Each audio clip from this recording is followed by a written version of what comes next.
And I want to begin today by stating that we come here with a message of unity, reconciliation, tolerance, and hope. We said in Nakuru on Tuesday, and we will say it again here.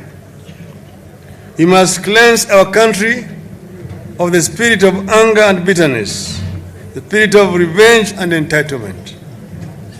We must continue on a path that reconciles, unites, calms, and stabilizes our country. We must embrace forgiveness and not vindictiveness. We must make compromises and form coalitions and alliances for the sake of the nation. That effort cannot work at the national level when it does not exist in the regions that make up our nation. And so we are here to make a start at home with the assurance that we intend to carry this to the national stage. Our desire to unite our people and the country, the Azimio la Muungano, is a noble and worthy cause. It deserves our support. Nyanza has done very well on the matter of unity, and I want to recognize and thank our people and our leaders for the family spirit that prevails here. The region is cosmopolitan. Different communities have lived peacefully in this region since time immemorial. Even in the most tense of moments in our country, the people of this region have soldiered on fairly peacefully, even when they embrace different political affiliations. We are here to encourage a continuation of this spirit and to strengthen it. But unity can only be as good as the purpose for which it is intended. This time, therefore, we want to explore how to turn the peace into prosperity and economic empowerment of this region. We do this well aware of the efforts the county governments have made to ensure a shared plan for the regional prosperity and stability. We are here to complement those efforts and to help do more. This region, like other parts of the country, is feeling the pain of COVID-19. People lost loved ones, incomes, and jobs. It is our wish that we use these losses and the pain as eye-openers on what we must do here and in other parts of Kenya to build resilient and sustainable livelihoods. Nyanza, as a region, is endowed with diverse resources. We have cash crops like tea, coffee, tobacco, and sugarcane, minerals like gold, copper, and soapstones, livestock, fish, and an array of food crops. With adequate support, our people should be able to do farming on a commercial scale. So far, we have only scratched the surface with regard to production of food crops and cash crops.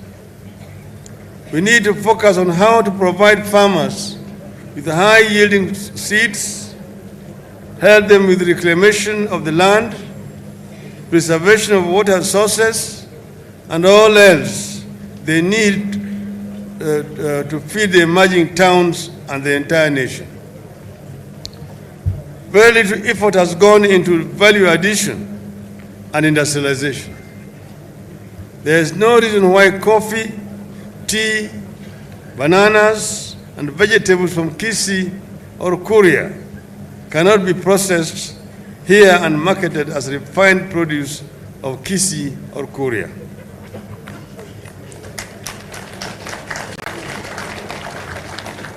With a better and unified approach to development, We could drastically turn this region around by developing the homegrown industries like soapstone that have accorded livelihoods to our people, but at very subsistence level. The dream of investment in skills and rural transformation for local industrialization could easily begin here. We can do more to sufficiently organize the informal food markets where food is bought and sold. Mothers don't need to make do with the congested spaces as they do today. We need innovative ways to address tribulations of rural women and the girl child, including access to credit, healthcare, and education, which are among the many challenges they face. Empowering women is key to the well-being of individuals, families, and overall economic productivity. We can do more to help the farmers transport food from where surplus is to where it is in short supply. Sugarcane farming, which has long been the lifeline of this region, has to be addressed comprehensively and changed radically. As it is today, sugarcane farming impoverishes instead of empowering the farmers. This region remains deficient in infrastructure, especially with regard to access roads to farms and markets and access to reliable and affordable electricity. Our capacity for blue economy remains grossly underutilized. Lake Victoria has much more to offer than just fish. We have not fully explored the lake's capacity for tourism and maritime transport and aquaculture, among others. Even if we limit ourselves to just fishing, our fishermen are still frustrated by insecurity and lack of modern fishing methods and equipment. As a region, we need to explore innovative ways to support the creation and the growth of small and medium enterprises, particularly youth-owned businesses. Upcoming small-scale traders in those markets like Darajambili and others need protection from competition from foreigners and neighboring counties and countries and punitive taxation. We need to enhance investment in ICT and digital infrastructure, support communication and businesses, especially those owned by the youth.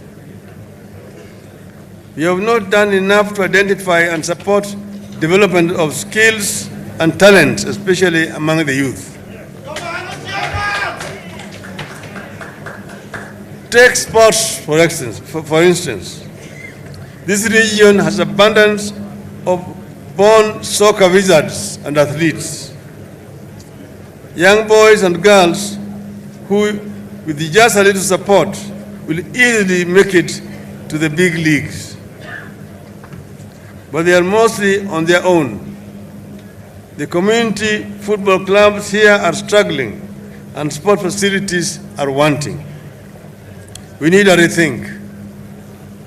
It is possible for us to set up a regional body dedicated to identifying skilled youths, organizing regional competition, organizing training camps for them, and helping them access opportunities locally and abroad.